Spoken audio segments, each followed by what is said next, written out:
toy store whistlers in a different location. I haven't done an update in quite a while on the toy store. As I had it sitting over here, you can kind of see the tracks. There's the old tank over there under the 101 trailer. I moved up next to the house where I could work on it without having to commute across the field. Well, I foolishly put it right in direct sunlight, facing the sunlight. So most of the day it was hot, hot, hot, and still doesn't run. So let's talk about this. I'll wrap up the toy store Whistler saga. First, we'll talk about Towbar. Yeah, let's do Towbar stuff first. So since it doesn't run, I have to have the Towbar to move it. So I just kept the Towbar on, had my wood underneath there, and this is not where I want the truck to end up. Remember, I bought this truck for the hardtop. I want it about 15 feet that way, but there's branches in the way. My wife wanted me to cut the branch down. Oak trees. She doesn't want me to cut the oak trees. Okay. That's a fight for later in the year when the leaves all fall off. So for now, it's sitting here. I moved it the other day. When I moved it, I've talked about tow bars before, how, say you're turning left, the wheels on the towed vehicle will turn right and lock up and you can't go anywhere. You got to turn the wheel and get it facing the right direction, as long as they'll do it again. So when I towed it from here, I had to go down, around, turn it around, get out. It went 3 or 4 times it did that to me. And I hadn't towed one of these things in a while before I brought this thing home a few months ago. And because it happens, but I've noticed it happens more on gravel and dirt than it does on pavement. And normally you're going faster on pavement as well. So is it speed or is it the surface? I'm convinced it is the rear motion of the towing truck moving this way when you're turning. So if you turn left, the back end kicks this way. That slides this thing over and it makes the thing think that we're going right. But we're going left and it can't react quick enough. So, what, 1, 2, 3, 4, 5, 6 times it locked over on me, getting it from here and around in front of my house and getting it to my where I was going to work on it. I didn't. Well, that comes in a second. So I thought about that after that drive. That was a long time to do that. And then when I went and moved it back over here, I had to pull up, back up, pull back in, and coming around. I started thinking about the rear end of the truck moving, causing it to slide this thing over. So this is going to sound funny. If you sneak up on a turn, small input, stabilize. Small input, stabilize. Yes, if you have restrictions on where you're going, like fences like I do, mailboxes, you gotta, but small input, stabilize. Small input, stabilize. I was able to make a lot of turns without it locking over. And then I drove it down through here, out and around, and then through the field in a big old circle and up to here with no lock over.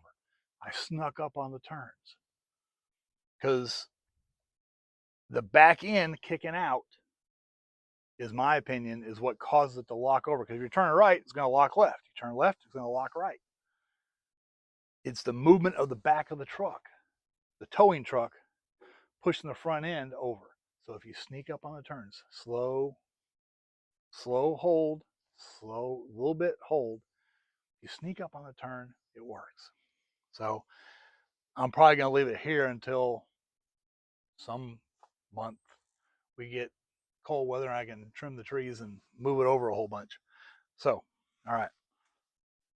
The toy store Whistler running or not running story. Let me just sit on the running board and tell this.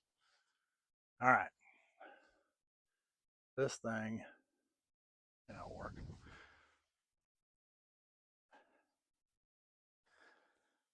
I think I messed up. I put power to it and tried turning it over before I had done the filters and ensured a clean supply of fuel. Then I did the fuel tank, fuel line, the other fuel line, the other fuel line, the filters. And I've never gotten fuel to the injectors. And somewhere in one of my past videos recently, uh, one of the last few videos on this truck, you can hear it cranking, and it goes. You can hear something crackling, kind of burning. I burned up the starter motor, I thought. So I moved it by the house after that happened so that I could take the starter motor out, clean it up, fix it. Well, the military vehicle world is really kind of small with the people. There's a guy named Tom up in Pennsylvania. Tom is a great guy. Tom is known as Spicer Gear on the Steel Soldiers and the 715 Zone. And I can remember years and years ago, Tom had a deuce and a half he called Blue, and the starter went out on Blue. Tom, who put Rockwell axles under a 715 and for a test drive drove 800 miles to the National Gathering in 2004 in a 715 with a tall deck 427 big block and a deuce and a half 5-speed transmission and an MP205 transfer case. Tom, very mechanical. He, instead of changing the starter motor on the deuce and a half because it was too much work, he put a V8 cat engine in his deuce and a half. And then you open the manual up for the deuce and a half starter motor, and it says you need an assistant. When the manual says you need a helper, it's like, oh man, Tom wouldn't do it. The manual says I need a helper. I don't have a helper. Don't have a Soldier B. And looking up online, the starter motor weighs like 65 pounds, 68 pounds, something like that. It's not that bad. But let's not remove the starter motor. Again, this is a truck I bought for the hardtop. Having the motor run was just a bonus and move under its own power. I did take apart all the grounds on the battery, the slave cable connector, the starter, the engine. I both ends of every single connector, sanded them, cleaned them all up, got everything all shiny, put it back together again. It turns better. Not but and my son was here picking up some Miata parts. Hey, you got 5 minutes? Come here. And hooked up the truck, slaved it, and he's spraying ether into it. It didn't go. My thought is with it hooked together, I put this in gear, turn everything on, and just pull it. It'll pull start. And the brakes on that should be able to kill the engine. Yeah. But what if they don't? What if it's trying to run away? Then I'm in out of control. I had not figured out a way to do that. So I haven't done it. In fact, I pulled the batteries out before I moved it down here. So I wouldn't think, oh, I'll go ahead and try that. I didn't. So if you have an old deuce that's been sitting, first thing to do, pull the secondary filters. Look at them. If they're slimy, gooey, gummed up like mine were, replace them. Try to get the system as flushed as possible before you ever turn the engine over. Because I don't know if I have clogged up the injection pump or like every single line from the injection pump to the injectors has got crud in it, like that truck had in one line, or did the button come off the bottom of the hydraulic head piston? I don't know. It's one of the two. And again, this is a truck I got for the top. It's a parts truck. And I'm waiting to, my wife doesn't know, or I convince her I can trim those trees a little bit. I'll move this thing over, make it so I got a deuce and a half storage container back here. And there's a lot more parts at Clint's house. I got the truck. There's another fender, I think a door, maybe one of these boxes. I think the toolbox or battery box. There's more stuff at his place, but they're kind of grown over with vegetation, and we don't want to get bit by snakes or scorpions. So we're waiting for cooler weather for that too. When I towed it, you've seen my previous videos where I talk about pulling the hubs. Pull the hubs off on an old Sprague transfer case. I did that when I towed it here from Clint's place, 30 some odd miles.